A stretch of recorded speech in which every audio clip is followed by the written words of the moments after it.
La direction du contrôle fiscal a recruté des nouveaux limiers au profil très particulier. Leur patron, Philippe Schall, a bien voulu nous les faire découvrir. Et surprise, ce ne sont pas du tout des spécialistes de la fiscalité. Pour commencer, avec leur look décontracté, ils ne ressemblent pas aux fonctionnaires de Bercy tels qu'on se les imagine. Et leur parcours détonne aussi un peu. François-Xavier, il a fait des études de statistiques. Oui. Économétrie, c'est ça? C'est ça, j'ai économétrie. Voilà. Je fais du développement en base de données. Vous êtes informaticien en fait? Enfin, oui, exact. Là, il y a un bureau plus spécialement avec des data scientists. Data scientist, c'est un nouveau métier. Des scientifiques qui sont en train de faire passer le contrôle fiscal de la préhistoire à l'âge du numérique. Si Bercy est si fier d'avoir recruté ces cerveaux, c'est parce que ces experts en mathématiques sont en train de construire une base de données gigantesque pour relier entre elles toutes les informations à notre sujet.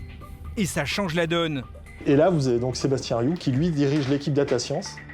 Vous allez voir que des cas de fraude jusque-là indétectables sont débusqués ici en quelques clics. Sébastien, c'est le data scientist. À titre exceptionnel, il est prêt à nous dévoiler certaines de leurs combinaisons. Elles ont d'abord visé les entreprises. Alors ça, au quotidien, ça c'est notre environnement de travail. Notre travail, ça consiste à écrire des programmes, des algorithmes informatiques pour travailler sur des bases de données. On ne va pas inspecter des dossiers par dossier, mais on va travailler sur l'ensemble des bases de données. Donc ce que je vois écrit là, c'est des choses c'est codé. Voilà, ça c'est du code informatique.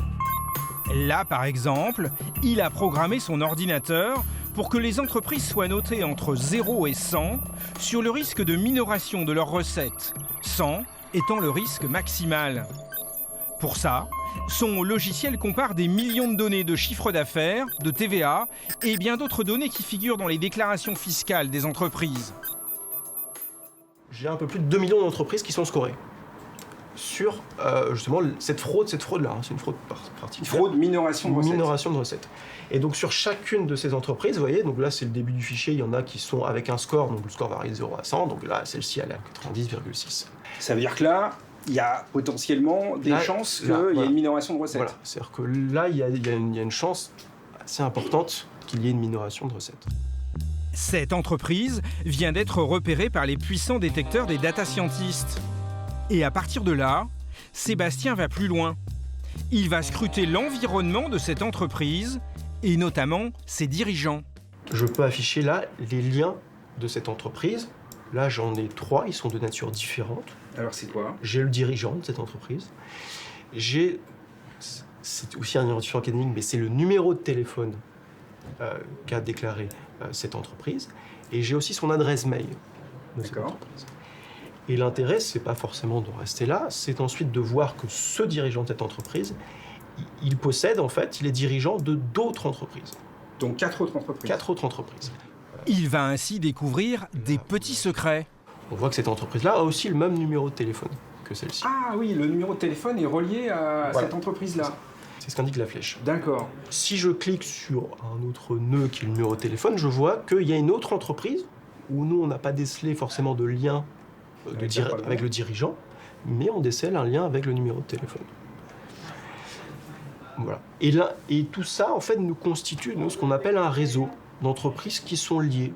Sébastien s'aperçoit que 2 entreprises de ce réseau ont déjà été contrôlées et même redressées pour près de 357 000 € et 226 000 €. Quand je vois ça, on se dit que pour ces 4 autres qui n'ont jusqu'à présent pas été contrôlés, ils ont un risque parce qu'ils sont en lien avec des entreprises fraudeuses. Fraudeur un jour, fraudeur toujours?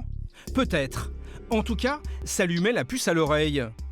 Donc sur celle-ci, rapport probable. Rapport probable. Sur les 4 entreprises de ce réseau, le fisc considère qu'il y a un risque de fraude. Sébastien va donc transmettre leur dossier au centre des impôts dont elles dépendent.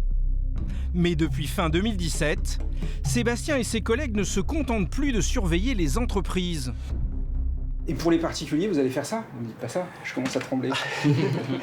On a déjà commencé à faire tourner un ensemble d'algorithmes sur les particuliers, notamment sur effectivement des entre guillemets, anomalie de train de vie. Si je m'achète une belle voiture et que je n'ai pas reçu d'héritage, avec mes seuls modestes revenus de journaliste, vous allez quand même vous dire il y a un truc bizarre. Ce sera un indicateur, en tout cas. Ça constituera probablement un indicateur. Puisqu'ils en savent déjà tant sur nous, ils vont donc pouvoir croiser ces données entre elles. Exemple, avec ce graphique. Chaque point, voilà, c'est une personne. Là, on va regarder, par exemple, les revenus, par exemple, cumulés ici sur 4 ans, avec leur total des acquisitions immobilières. La ligne horizontale indique le total des revenus sur 4 ans d'un échantillon de contribuables. Plus on avance vers la droite, plus les revenus de ces personnes sont élevés. La ligne verticale représente le montant des achats immobiliers que ces contribuables ont réalisés l'an dernier. Plus on monte, plus ces biens valent cher. Regardez bien cette ligne verte.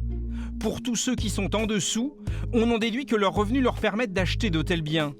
Par contre, pour tous ceux qui sont au-dessus de cette ligne verte, il y a un sérieux doute.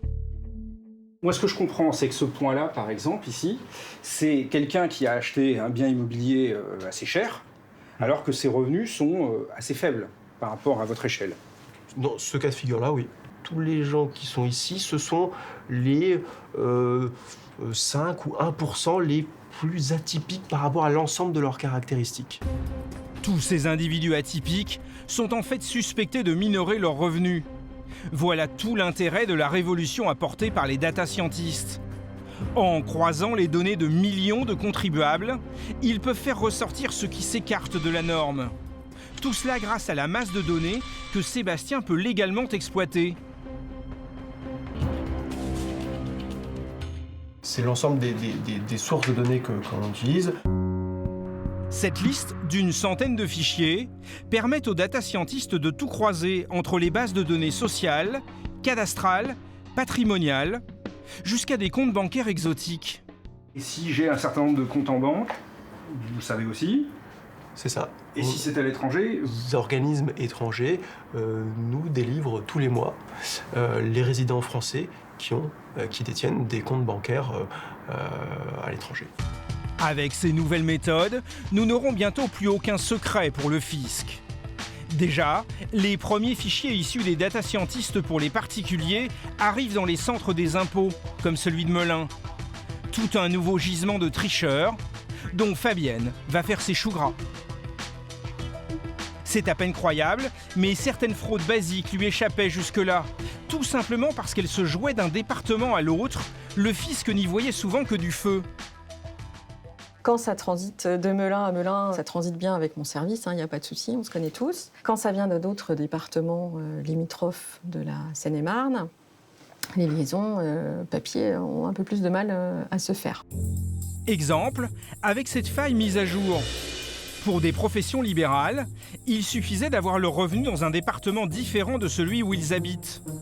Comme leur revenu pro ne figurait pas sur leur déclaration pré-remplie, ils étaient souvent inconnus des services dédiés aux particuliers. Par exemple, ils travaillent dans le Loiret et ils vivent dans le sud de notre département. Donc dans le Loiret, ils ont leur revenu professionnel, tout va bien. Et dans le sud de notre département, leur impôt sur le revenu, mais ils oublient de porter leur revenu professionnel sur leur déclaration de revenus. Fabienne a désormais un fichier de 48 contribuables de son département qui s'amusaient à berner le fisc de cette manière. Et maintenant qu'elle dispose de leurs revenus professionnels, elle ne va pas les louper. Mon petit monsieur, vous n'avez pas déclaré. En 2016, on a 19 751 €. Et en 2017, on a 21 329 €. donc c'est pas des grosses sommes. C'est pas des grosses sommes, certes, mais c'est des sommes à déclarer quand même.